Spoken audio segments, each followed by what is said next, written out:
Assalamualaikum warahmatullahi wabarakatuh. Perkenalkan, nama saya Nurlaili Maulidia dari program studi PGMI.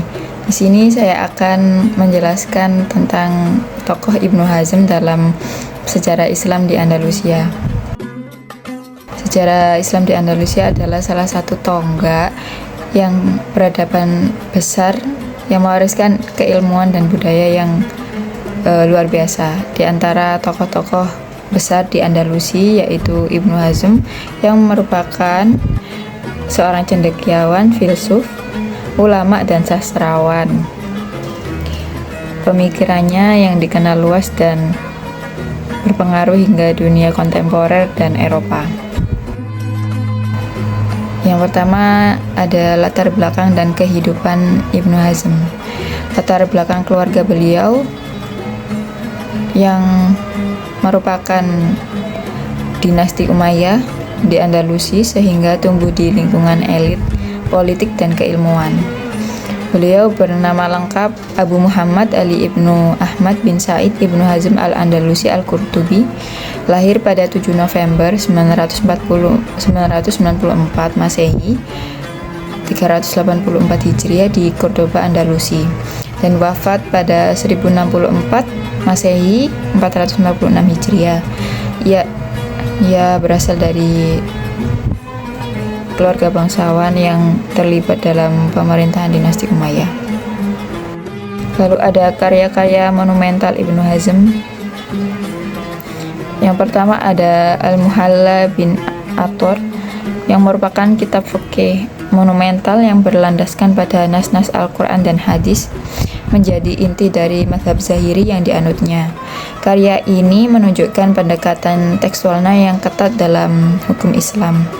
Yang kedua ada Al-Fasl fi al-Milal wa al-Ahwa wa al-Nihal, karya yang merupakan karya kritik terhadap aliran-aliran dalam Islam dan agama lain. Kitab ini menunjukkan kemampuan Ibnu Hazm dalam perbandingan agama dan analisis kritis terhadap berbagai doktrin.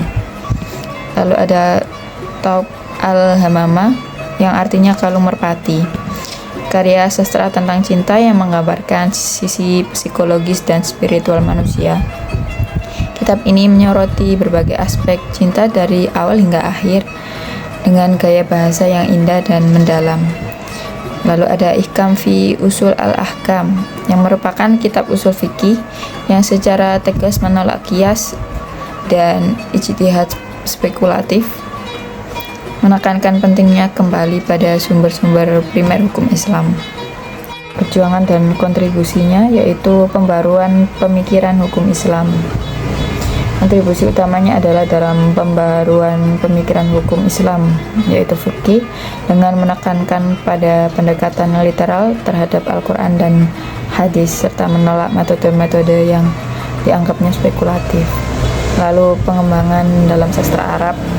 Dalam bidang sastra, Ibnu Hazm mengembangkan sastra Arab dengan sentuhan psikologi dan cinta, seperti yang terlihat pada karyanya Taub al-Hamamah yang saya sebutkan di atas tadi, yang menjadi salah satu karya sastra beliau. Lalu ada integrasi logika dan ilmiah. Ia juga berkontribusi dalam integrasi logika dan ilmiah dalam studi keislaman, membawa rasionalitas yang lebih kuat dalam analisis agama. Lalu ada keteguhan dalam keyakinan. Meskipun menghadapi pengasingan dan penolakan, Ibnu Hazm tidak pernah menyerah dan tetap mengkompromikan prinsip-prinsip keilmuannya dengan menunjukkan keteguhan yang luar biasa. Adapun pengaruh pemikiran Ibnu Hazm, pertama ada dampak di dunia Islam. Ia memperkenalkan pendekatan literal dan rasional yang mendorong kritik terhadap tradisi buta. Pemikirannya memicu diskusi intelektual dan mendorong para ulama untuk kembali pada sumber yang primer. Lalu yang kedua, pengaruhnya di Eropa. Seperti tulisan-tulisannya yang saya sebutkan tadi, salah satunya dalam sastra Arab yang memiliki konsep cinta itu. Lalu yang ketiga, pionir perbandingan agama. Ibnu Hazm juga merupakan salah satu tokoh yang awal yang mengembangkan perbandingan agama secara ilmiah dengan analisis krisis terhadap berbagai keyakinan dan doktrin.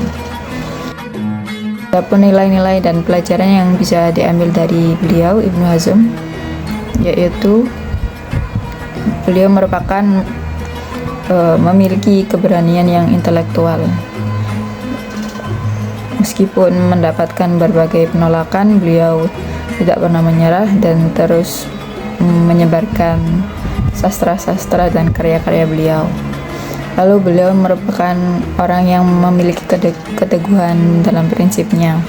Ia tidak mengikuti arus yang dominan hanya demi popularitas atau jabatan. Lalu cinta terhadap ilmu.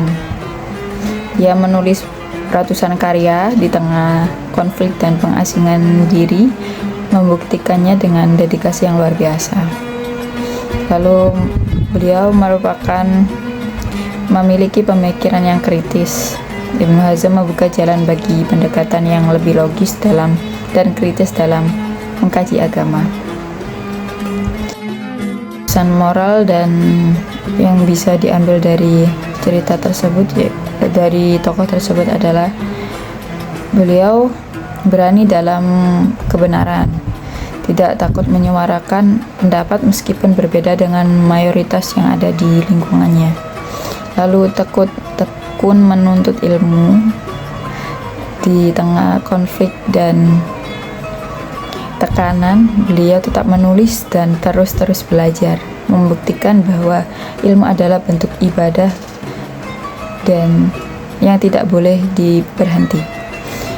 Lalu menghargai perbedaan pendapat. Ia menunjukkan bahwa perbedaan adalah bagian dan dinamika intelektual yang sehat dan harus dihadapi dengan sikap yang terbuka. Lalu cinta yang suci dan beradab. Melalui karya beliau yaitu Tawq al-Hamamah, ia mengajarkan bahwa cinta dalam Islam adalah perasaan luhur yang mesti dijaga dalam bahasa syariat. Teguh dalam prinsip hidupnya, walaupun mengalami pengasingan dan dikucilkan oleh orang-orang di sekitarnya, Ibnu Hazm tidak menjual keyakinannya demi jabatan atau pengaruh duniawi. Sekian dari saya.